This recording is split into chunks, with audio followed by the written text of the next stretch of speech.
2025 भर्तियों का वर्ष आज ही सुनिश्चित करें अपना सिलेक्शन और डाउनलोड करें तैयारी कर लो ऐप। रद्द कराना आरपीएससी के पुनर्गठन को लेकर आप लोग पार्टी और हमारा अभ्यर्थी जो इन भर्तियों का ये लगातार आंदोलन कर रहा है। 122 दिन का रिपोर्ट तो सेम रिस्पांस पे धरना चला, कार्यक्रम चला। इस दरमियान बड़ी रैलियां भी हुई, आक्रोश रैली भी हुई, जेल भरो आंदोलन चला, राज्यपाल से मुलाकात हुई। लोकसभा के अंदर भी 2-3 बार इस मामले को और पार्टी मीटिंग लोकसभा के अंदर प्रयास किया, उठाया इस मामले को। देश की जनता का बीजेपी के नेताओं का ध्यान आकर्षित किया कि आप जिनके दम पे सरकार के अंदर आए हो, आप जिन नौजवानों को बरगला के सरकार में आए वो चर्चा चाहते हैं इस मामले पे कि पेपर लीक की घटनाओं की रोकथाम कैसे होगी। बिहार, बंगाल से लेकर राजस्थान पेपर लीक नंबर 1 आ गया, बदनाम हो रहा है। और आरपीएससी का पुनर्गठन करें। 2 मेंबर जेल के अंदर है, कई नेताओं के नाम आ रहे हैं। पूर्व मुख्यमंत्री के पीएसओ का नाम आया।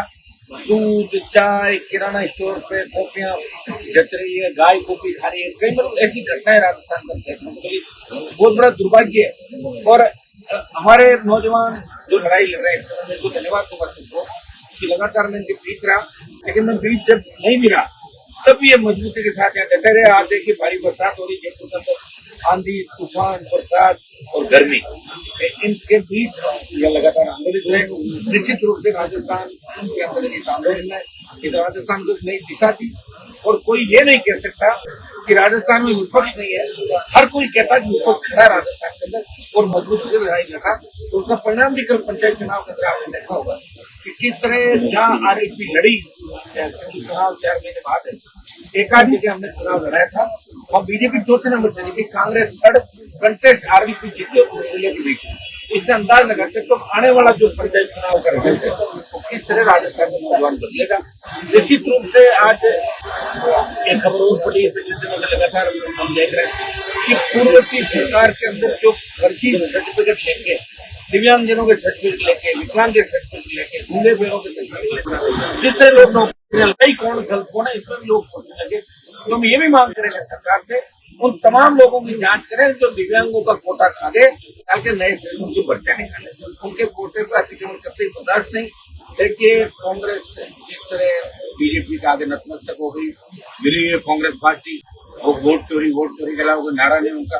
उस नारे में हम भी उनके साथ इंडिया अलायंस के अंदर, लेकिन राजस्थान में उस नारे का क्या मतलब है? कांग्रेस इतनी पिछली बार तब कई तरह का आरोप वोट चोरी यहाँ भी, लेकिन राजस्थान तो राजस्थान की जो घटना है उसमें कांग्रेस को आपने देखा होगा झालावाड़ के अंदर स्कूल के अंदर जिस तरह हमारे बच्चे शहीद हो गए एक तरीके से, सिस्टम की सिस्टम है उसकी सिस्टम की बदमाशी, सिस्टम की निष्क्रियता है। इसकी वजह से बड़ी चढ़ गए बच्चे साथ हमारे और 30 बच्चे इंजर्ड हुए।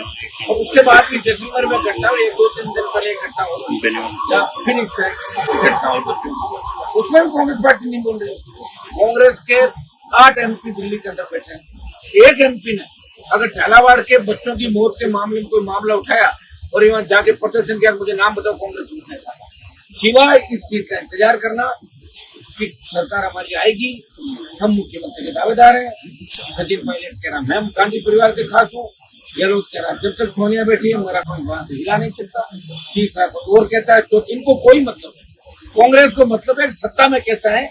और बीजेपी के अंदर हमारे इस आंदोलन से एक फायदा हुआ कि भजन लाल जी के इर्द गिर्द जो चोर थे उनमें 70% चोरों ने हमने सफाई करा दी, भगा दिए, फिर 30% लोग अभी भी बैठे।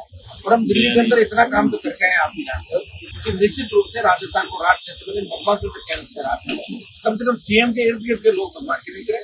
हमारा प्रयास पूरा रहेगा। देखिए लगातार लगे में और भी मुद्दे जहाँ भी हो रहे हैं, मैं तो जा रहा हूँ बाड़मेर से लेकर तमाम जगह पार्लियामेंट में भी जा रहा हूँ, वहाँ भी नारे लगा रहा हूँ इंडिया अलायंस के साथ। यहाँ इनके दोनों पार्टियों के जो कर्म है राजस्थान के अंदर कमी नहीं, क्योंकि ऐसा ही भर्ती का जो आंदोलन दिल्ली कोर्ट का हमने कमिशन किया था, हाईकोर्ट के अंदर मामला पेंडिंग है। जिस दिन हाईकोर्ट का फैसला आ जाएगा उससे अगले दिन हम पूछ का ऐलान करते हैं कि पूछ में अग्निवीर भी शामिल लेगा। 1 लाख से ज्यादा नौजवान।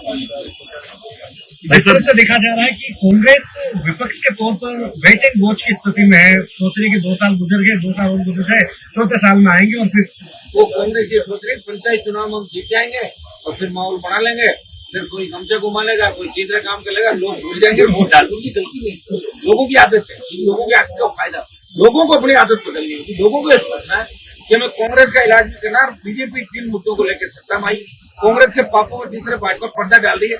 हमें भाजपा का इलाज करना, कांग्रेस का करना है। हरियाणा, उत्तर प्रदेश, बिहार, झारखंड, दूसरे बंगाल, इन प्रदेशों की तरफ से हमें भी तीसरी ताकत राजस्थान की खड़ी करनी है।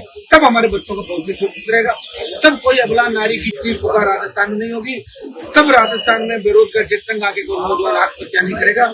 ऐसा राजस्थान की जब किसान को कर्जे के बोझ के खिलाफ आत्महत्या नहीं करनी पड़े, जहाँ कोई व्यक्ति थाने स्टेशन कचहरी में जाए उसका मान और सम्मान हो, मजबूत लोकायुक्त हो, भ्रष्टाचार अगर मुख्यमंत्री करे, मंत्री करे, उनके खिलाफ भी जांच के खिलाफ ऐसा राजस्थान नौजवान ला सकते हैं। तो नौजवानों से बार बार यही कह रहा हूँ, मुझे लड़ते लड़ते 20-25 साल हो गए, अब तो नौजवान समझेगा।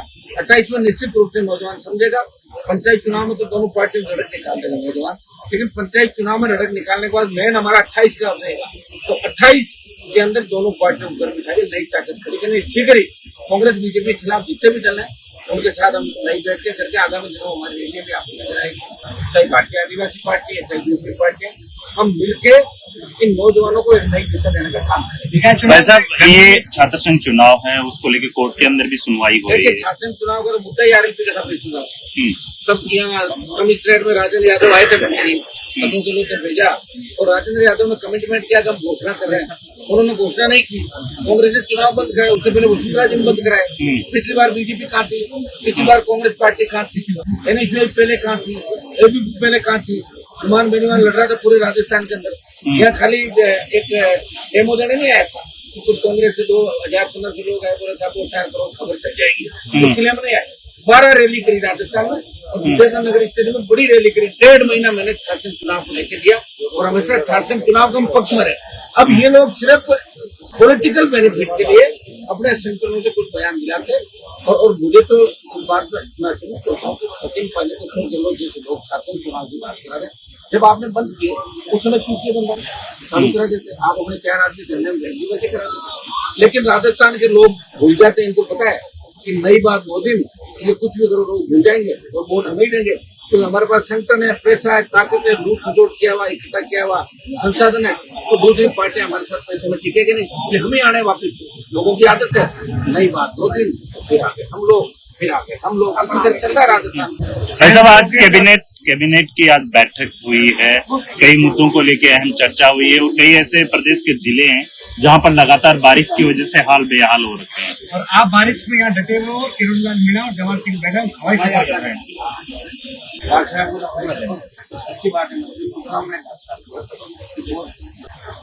मुश्किल से वो जाके सेट, लेकिन अब मुझे खुशी बात की भजनलाल जी के एकदम नजदीक आ गए। मैडम भजनलाल जी, डॉक्टर साहब सब मिलकर राजस्थान को आगे लेकर डॉक्टर साहब की शुरू से आदत रही, लास्ट उनका लक्ष्य रहता है, लक्ष्य को पार पा लेता है। अभी अपना लक्ष्य उनका इतना है, ये मुख्यमंत्री हवाई यात्राएं करना और साथ रहना, फिर नहीं हो तो छोड़ के आ जाना और फिर वही चले जाना। उन लोग मेरे में इस बात का अंतर है, हम लड़ते नहीं और लड़ते तो पीछे नहीं हटते, चाहे जान चली जाए तो कह दिया वो करते हैं।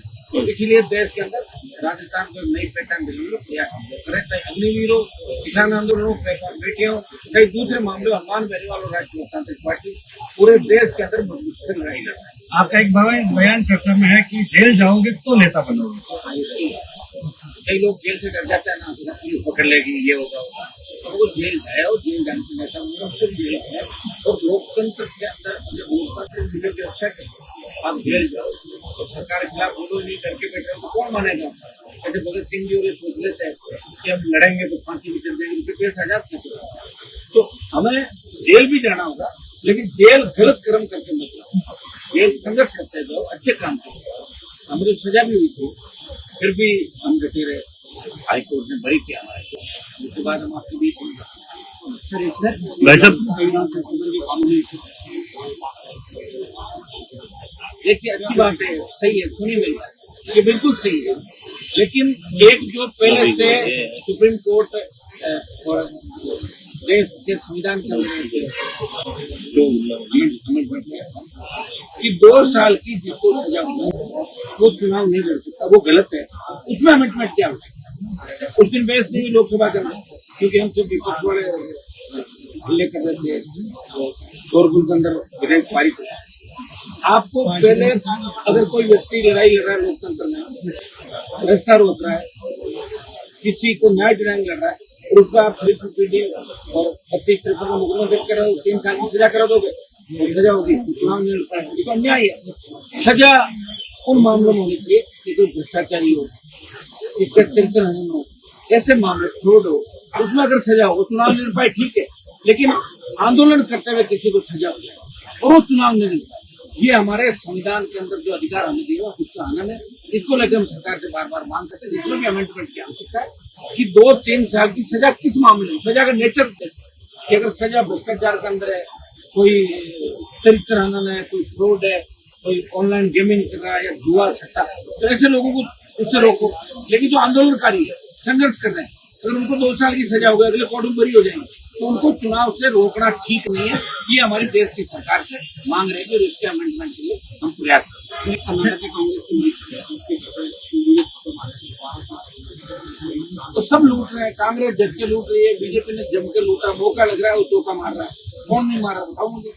अब भजनलाल जी की सरकार में कितने लोग मौज कर रहे हैं, मौका नहीं लग रहा है अलग बात। अब तो जमीनों के बारे में पूछने लगे कि बताओ कोई जमीन खाली हो 10% तुम्हारा भी रख जाए, जल्दी बताओ कब्जा करो, पता नहीं कब हट जाएंगे, पता नहीं। ये जो इनाम जो प्रतिज्ञा देते ना भाई 1000 दो और ये पाओ, वो बीमारी बताओ और उसमें इतना पैसा पाओ, ऐसा एक पहले चले थे कई सरकारों के अंदर, जब ये चेचक थी कि चेचक बताओ कितने पैसे पाओ, टीबी बताओ ये पाओ, वो बताओ ये पाओ, तो अब जमीन बताओ 10% पाओ ले लो, कब्जा करवा दो। प्रताप सिंह राजनीति शिवराज चौधरी ने एक बयान दिया था कि 7% चुनाव हमारी सरकार में हम ही शुरू करेंगे, उनका सपना पूरा आएगी ना। ठीक है।